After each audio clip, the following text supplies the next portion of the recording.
Did it buzz you in? No, I'm just gonna buzz over. Oh, I was gonna say that's what I kind said buzz, but it isn't a buzz. of vape store is that buzzes you in? Expensive is what that is. Oh, that was an old guy grunt. Excuse me. Hi. Hello. How are you? Good. How you been? Been pretty good. Good. A lot of fun stuff happening for both of us. Yes. It's very lots of fun exciting. stuff. It's been a very exciting week. We took the last week off because Stuff's just come up that we haven't been able to. stuff's coming up. It's okay. It's good stuff. It's good stuff. It makes It's you all good miss stuff. us. We're Absence makes the heart grow fonder. Yes. And so does eating healthy.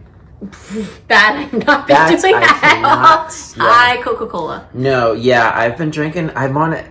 I get on like these weird food benders every once in a while. Like I'll get really obsessed with something and then I'll eat it so much I get sick of it and then I don't eat it for a while. Yeah. I'm doing that with soda right now. I'm on a soda kick. I'm on a Coke. I'm on a cookies, graham crackers, And I'm kick, just in general. I'm not drinking it constantly, but I'll have like at least one glass a day. And now I'm getting to the point where I'm like, I should really quit this for a little while. So I'm coming out the other ever end. drink Coke, so this is like a It's a special nice little little- treat with my special friend. Oh, that's adorable. It's a special treat day. Yes. And it's also very nice because it's not as hot as it usually really is. nice out. It's wonderful. The birds are singing. There's The not birds a are not cloud hot. in the sky. They're not bursting into flames. No, this is a good day to go to the zoo Ooh, I because haven't the been to animals zoo. are not angry. That's a great point. When that's come up a couple times over the summer of going to the zoo, I'm like, oh, the animals are pissed right now. It's 100 degrees. We'll be pissed. The animals be pissed. They're not coming out. They're pretty much giving us the finger. That So today if they might could, be they would. smiling. That's actually interesting. I had this conversation with a few people over the weekend about zoos and their love and or hate of them. Yeah, I was thinking about that as I brought it up. I'm kind of like the bigger well-run zoos I think do more good than harm. I mean, especially the ones that are about conservation and like, replenishing endangered species and like studying animals and like that kind of stuff. I think that's great. Are we doing that in the city now? I think so. Well, Philadelphia has the oldest zoo in the country. I didn't know that. Yeah. Oh. Yeah. Okay. Fun fact, I should have known a long time ago. A lot of old stuff here in the city. Yeah, we do. Sorry. I'm one of them. I'm one of the old things here in the city. But no, I think, there are some terrible zoos that do not do a great job. I think the idea of zoos in general is outdated. Yeah. I think we don't need them anymore. There's different ways to take care of animals that are not as what do you call it? Limiting, constricting. That's a nice way of putting it. Morally questionable. Yeah. So yeah, I think though in general, any organization that helps with the conservation of wildlife and endangered species and stuff like that, that's a good thing. We should all just go on safari, and then we all have $20,000 or $30,000 to go to Africa on safari. Sure. I don't. I have to tell you something off topic. Oh yeah, please. I have that thing over my head now. Oh, right? Isn't that what you had? Yeah, you have weeks ago, you have the little circle with the the circle. little. I don't thing? know what that's called. Yeah. Anyway, sorry, I had to just note that. Okay. Like it's your turn. All right, now I can't stop looking at it. Look away. All right. Look away! Don't look directly into the circle. I do have an unnatural fear of hippopotami, though. Hippopotami? Is that really the right word? Hippopotamuses? I don't know. With the plural of it. I'm sorry, I'm They laughing. are very angry, dangerous animals. Have you seen videos of them like attacking boats and stuff? They can. I've heard. This is the thing. Go ahead. They can move really quickly, and they are like the size of a school bus. So, and they're angry. So, no, thank you. Yeah. I'm No, sorry. thank I don't you. know why I find this funny, but I've heard that they are. Mm-hmm. But the problem is, for many of us, is that when I've seen a hippopotamus, it's been at the zoo. Mm-hmm. They've been in their muddy water thing, whatever that is. and it's just their head at the top of the water. Right. I don't think I even know how big they really are. They're gigantic. And they look mellow as hell. Well, because they have all the food they want and a nice little enclosure to sleep in, but they can get nasty. I believe you. I'm just telling you that, like, I don't associate it, even though I know that. I've never seen that. Just stay away. Just say no. Okay, I Just will say steer no to clear. And if we hippopotamus. ever go to the zoo, I will understand if you want to bypass the hippo. We should do a live show from the zoo and just run quickly past That would be really the funny. hippopotamus enclosure. Oh boy. So today, something, I brought this topic up because I've been seeing it in the news a lot, especially over the past week, like over the past 7 days. It happens like somebody writes an article about something, and then since there's a 24-hour news cycle in this country now, I gotta find something to fill the airtime. So all the news channels picked it up, and now everybody's running with it. And it's like getting on my nerves, and I want to get all the poison out and talk about it. So that way I feel better. Ralph's gonna have a therapy session. This is gonna be around our another- topic today. It's a double win. It's another therapy session for me. This one is all about quiet quitting. And you would be forgiven for not knowing what quiet quitting is because, number one, it's a new term. Newish term. That we don't like. That we don't like. Nope. And number two, it's a misnomer. It's a terribly named phenomena. And it's not even a phenomena. It's not new. It's just, it's people, it's self-care. It's not quitting at all. It's not quitting at the all. opposite. It's people taking care of themselves. So anyway, just to give a little bit of backstory about what quiet quitting is, it's the basic, like in a nutshell definition is when somebody does the bare minimum at work. They do what they were hired to do for the pay they were hired to be paid, and they don't necessarily go above and beyond to like run themselves ragged doing a job where they just like forget about their personal life and their family and everything else. It's people that do their job and then they go home and they prioritize their personal life and their relationships above their job. That's basically what quiet quitting is. So you can see how I'm annoyed by the name. I'm annoyed about the whole thing already. Talking to you today about because you just no, it's getting me more and more fired up. What is your initial reaction to? Well, first of all, I have to clarify something. Yes. Because I did not know about this. I limit news probably too much. To your benefit. People are still doing their job. Yes. They just might not be taking on all the extra stuff, staying all the extra hours. So correct. When we say do their job, they are fulfilling their job responsibilities. They're just not working a bazillion hours a week and taking on added stuff that they're not being paid to do. Correct. So it's okay. So basically, they're doing their job. Right. I think what pisses me off about the whole thing already is that you and I have already discussed that this is, to us, and I think to many, an example of self-care and boundaries, which is something I definitely preach, and I think you as well. Absolutely. And, of course, our society has to give it a negative term. Right. Taking care of yourself. Always had, oh boy, see now you got me going. Got you riled up me now. going, and I have to watch I don't curse. As soon as we want to take care of ourselves or put ourselves and maybe our families first, there's a negative something to it. You're being selfish, you're being lazy, you're being whatever you're being. And that the term, I think, makes me want to, Because I think the term is coming from and I may be wrong about this because this is a new term for me too. I just heard it the past week.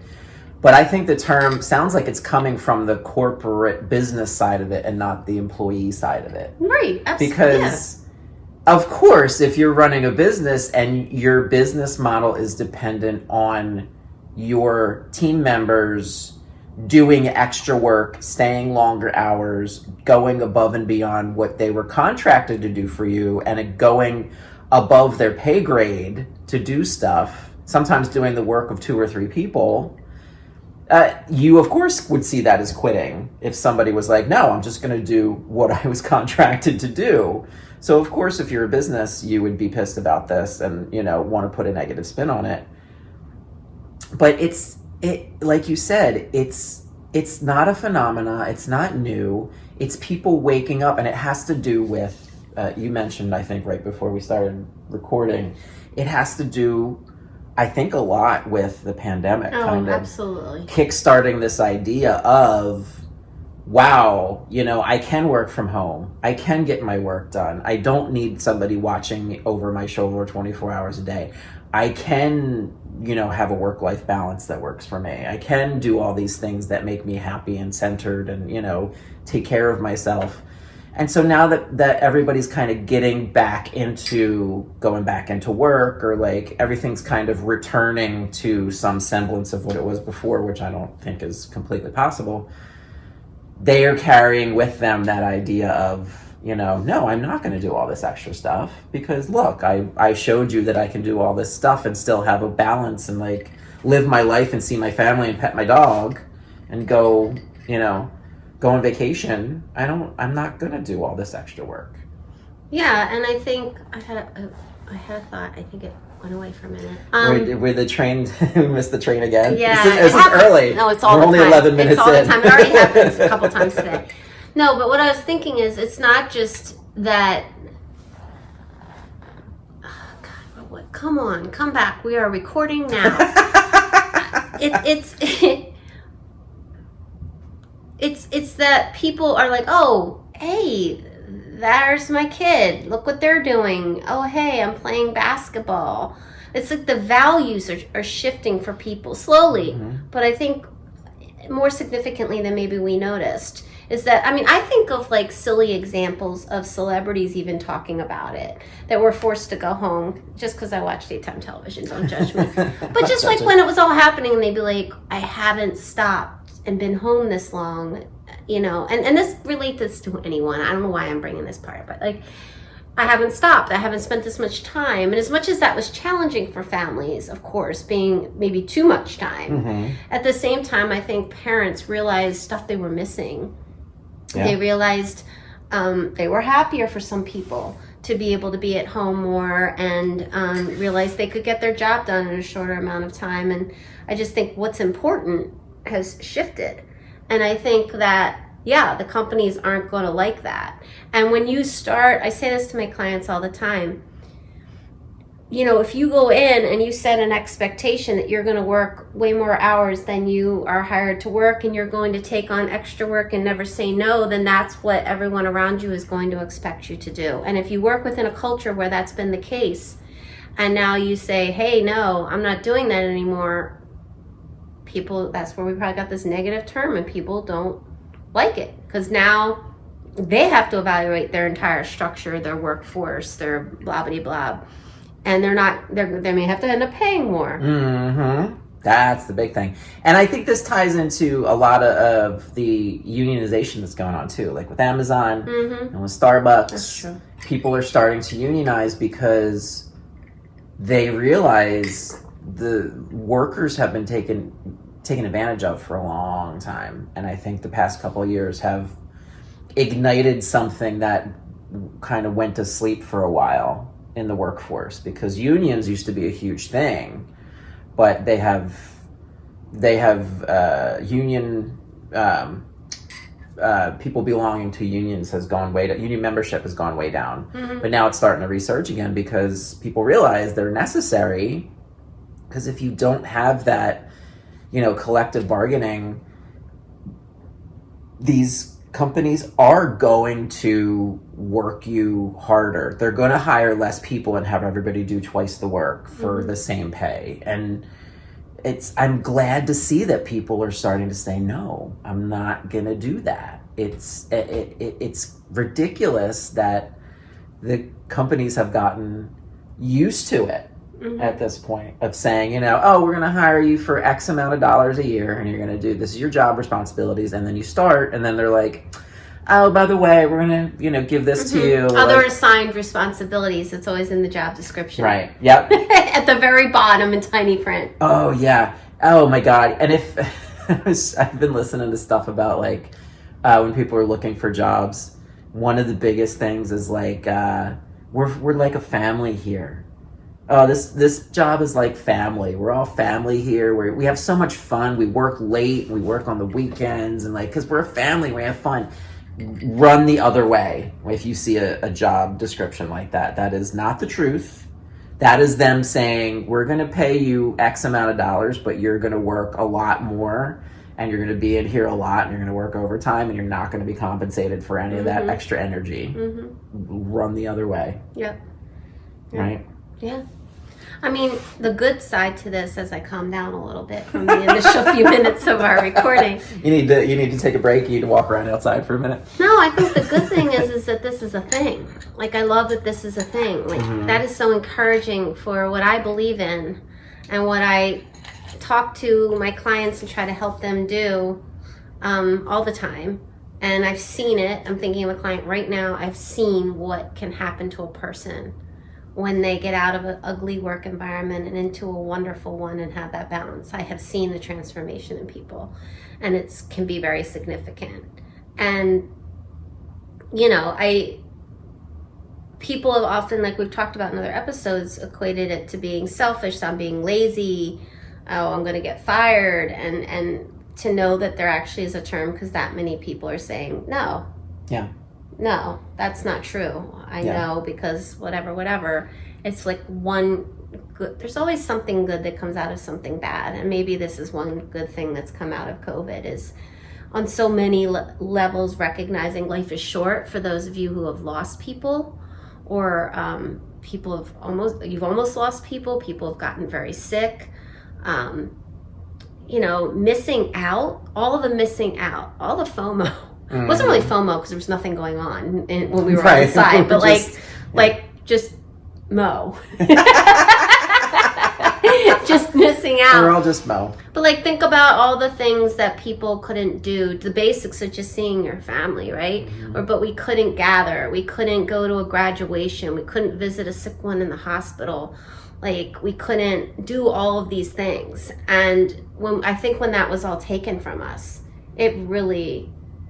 This is that like long-term effects of COVID that I don't think is a bad one. I think this is a positive long-term effect. That biggest thing I can say about it is when we talked so much about it, forced us to slow down. And I think this is what we're seeing as one of the results of that slowdown. And to put it in terms of generations and generational shift, I think it started with Gen X, and I say that just because I am Gen X, and we were the first cool generation.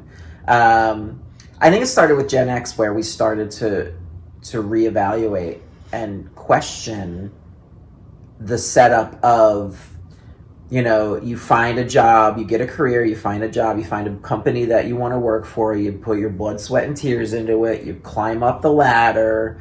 You know, you end up in middle management or maybe a little bit higher, and then you work there for 40 years, and then you retire and you get your watch and your pension. And like, that's the thing we all kind of grew up hearing of, like, that's what jobs are. That's what work is. You find a place you like, you find a career, and you stick with it till you're, 60, and then you retire, and then you have fun and live off your pension. And then I think starting with Gen X and later, we were all like, why? Why do we need to do that? By the time we get to that. I remember when I was finding jobs, I was taught it's a bad thing to job hop. You want to find one job and stick with it, even if you don't like it, because it looks bad on your resume. If you have a bunch of jobs and now not so much. Now it's like people are much more comfortable, not jumping from job to job, because that still has a negative connotation, but like, trying out a few things so they find something that they enjoy doing. And I think from that also sprung questioning, why do we need to run ourselves into the ground for this job, and like forget about, like, we have a partner, we have a house, we have a family, we have pets, we have this life that we want to live outside of work. Why is it the rule that we need to, put our job first and our career first?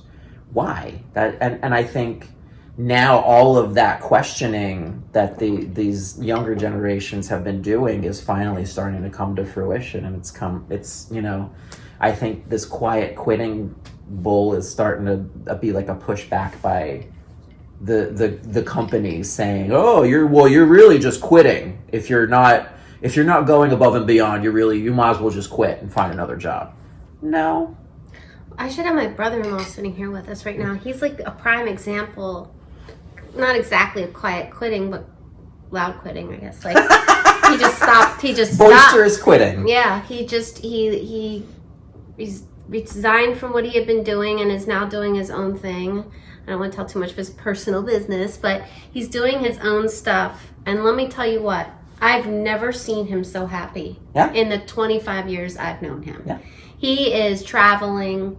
He is spending more time with his family. He's so much happier because I think he put himself and everything else ahead of it. Now he's still making money. He's still definitely making money, but he's enjoying it and enjoying what he's doing. And I think if you're miserable in that job for 45 years and then you finally get to that pension and you're like old and you just can't even like do half the stuff that you missed out on doing anymore.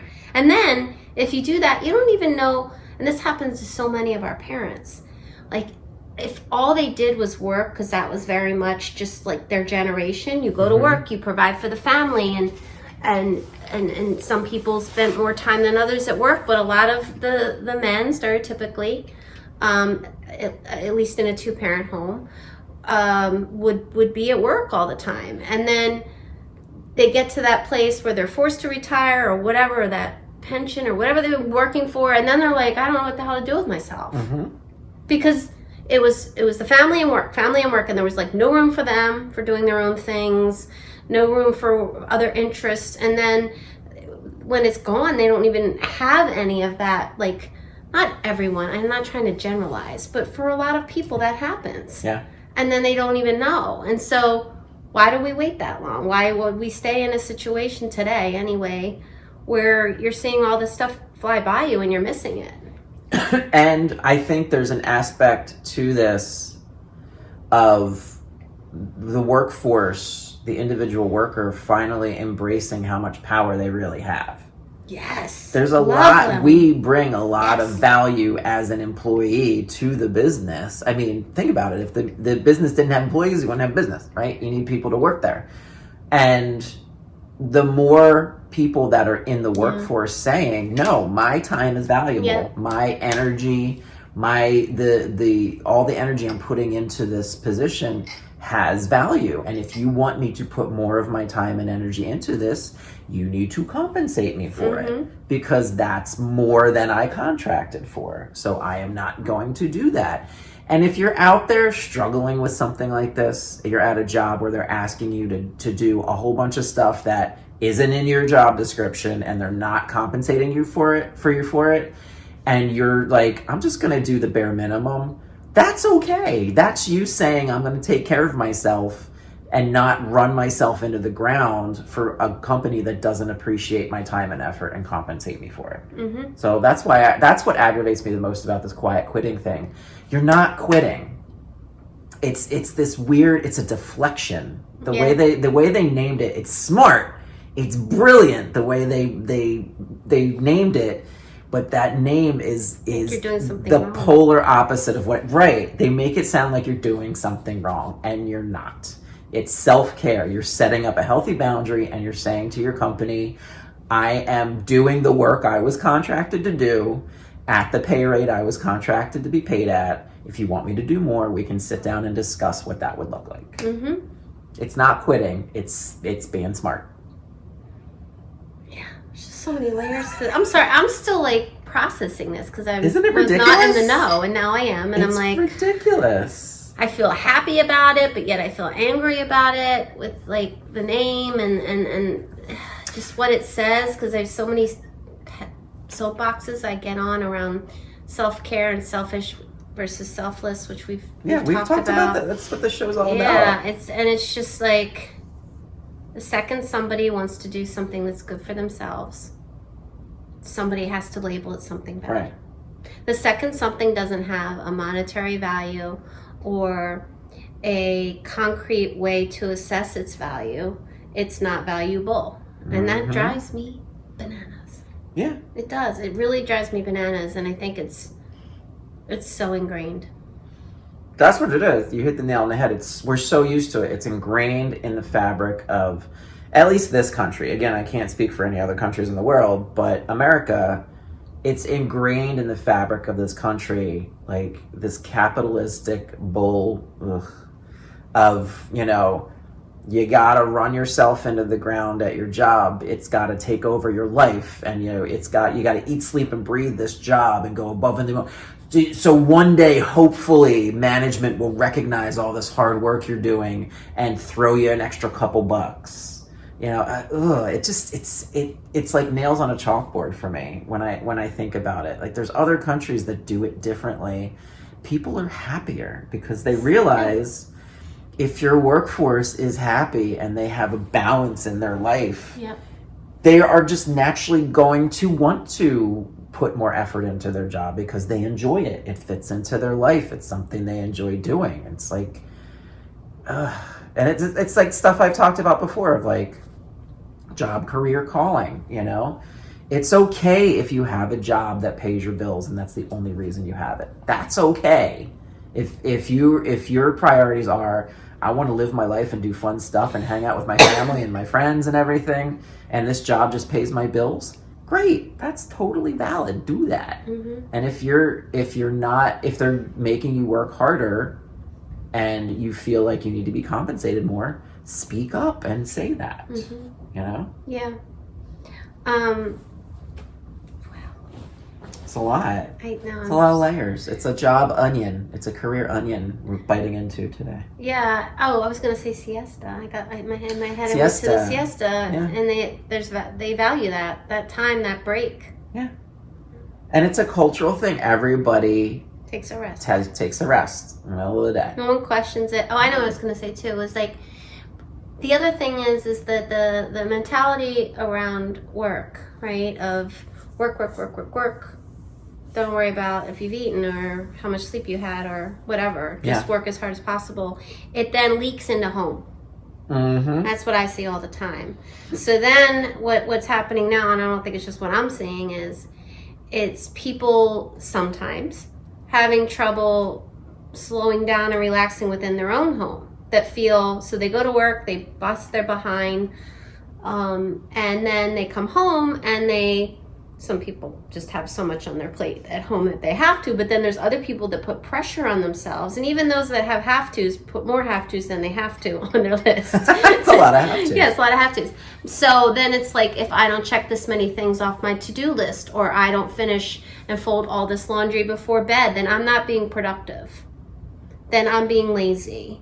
So even within our own homes and our personal lives, this mentality follows us. And not everyone. Some people are very good at relaxing and separating, but I happen to work with a lot of people that have a hard time with just doing nothing, with not scratching everything off their personal to-do list, and being able to just sit and veg on the couch, or being able to say no to friends because they're tired that day. That mentality leaks into personal, and then it's a double whammy to try to deal with it. And I read another article. This topic has its fingers in a bunch of different things we could talk about, but this just popped into my head while you were talking about internships. Of like, it starts like these mega companies have these unpaid internships. It starts there. Like, we're not going to pay you. Your payment is knowledge. Your payment is getting to spend your time here. It's getting to work here. That's your payment. It starts with that kind of bull of like, oh, I need to do this unpaid internship to get my foot in the door, to learn from people, to show my face. So I can, please stop doing that. Companies, I know no company's going to listen to me like, hey, Ralph said we shouldn't do unpaid. I was listening to Ralph. And you know what he said, board of directors? He said we should stop doing unpaid. I agree with him. All in favor? What are you kicking me out for? Sorry, when I'm done. No, I loved it. And think about how very exclusive that is too.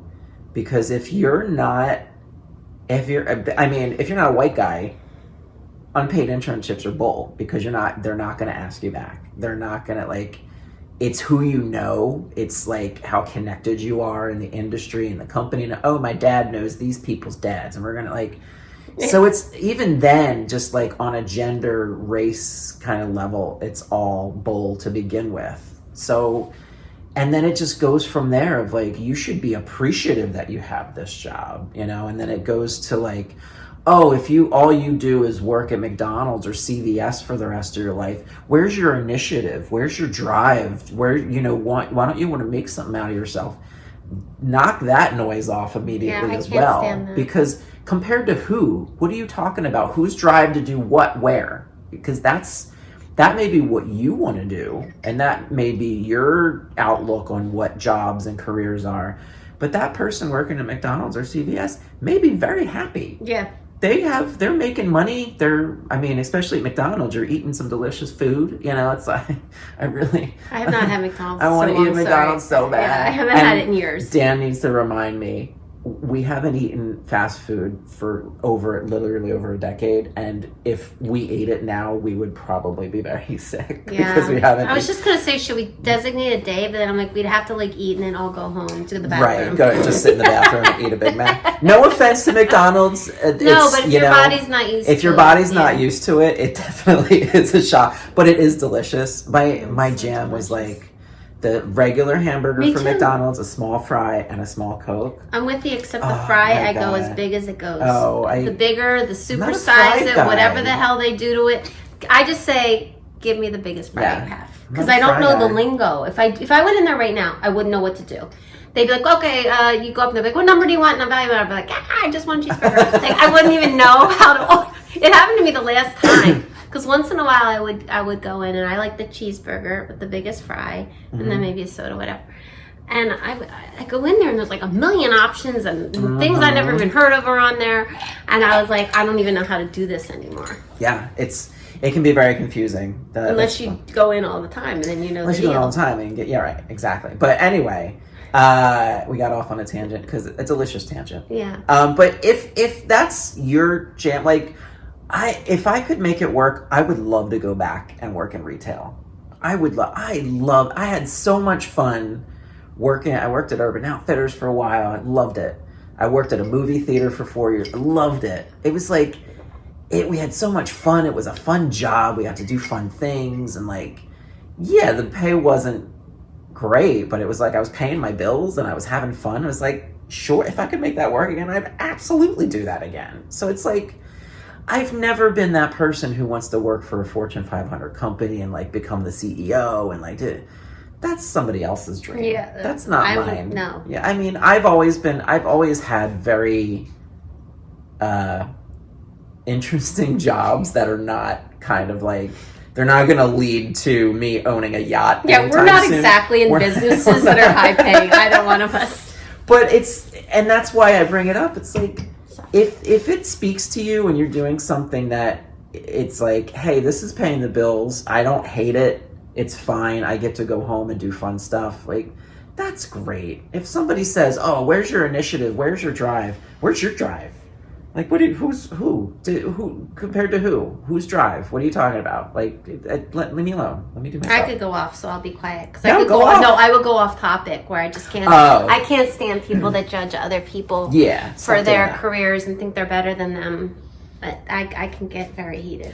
Stop doing that too. And comparing yourself to other people as well, because it's very easy if you have a job like that, like a retail job or something where it's not like you wear a suit to work every day and carry a briefcase. It's very easy to get down on yourself and say, oh, and look at that person. They must have a really great life. You have a really great life too, I'm sure. I'm never wearing a suit and carrying a briefcase. I look good in a suit. I hate a suit. I look good. I'm sure. Your face. Did you see his face? It was I look good in a suit. Would I want to wear one every day? No. No, it's special occasions. No briefcase for me. No briefcase. No, I mean, again, if you have that job and you wear a suit and you like it, good. And you Not like for it, us. great. It's all what's good for you as a human being. I don't think anyone really loves wearing a suit, especially if they wear it every day. I've never heard a man say, I can't wait to wear the suit. Unless it's to, like, a fun thing. Maybe then they're, like, cool. Sure, yeah. But, like, I saw a guy in a suit one day out on, like, Broad Street. And it was so hot. And I'm wearing, like, a dress like this. And I'm sweltering. Yeah. And I was looking at that guy, and I was feeling really bad for him. I was like, he must be dying. Mm-hmm. I was walking around in that heat wave in shorts and a tank top, and I see people wearing long pants or, God forbid, a suit, and I'm like, I was schwitzing my face off. I was like, how are you not dying in that suit? Like, it's just ridiculous. Anyway, yeah, it's.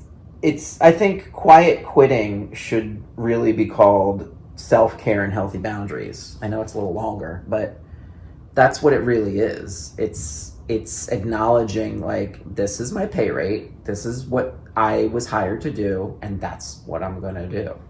And I don't think there's anything wrong with that. I mean, if I ran a business and I hired somebody and I said, here's your list of responsibilities, here's what the fee we agreed on for you to get paid, that's great. If somebody was starting to do more, I wouldn't expect that.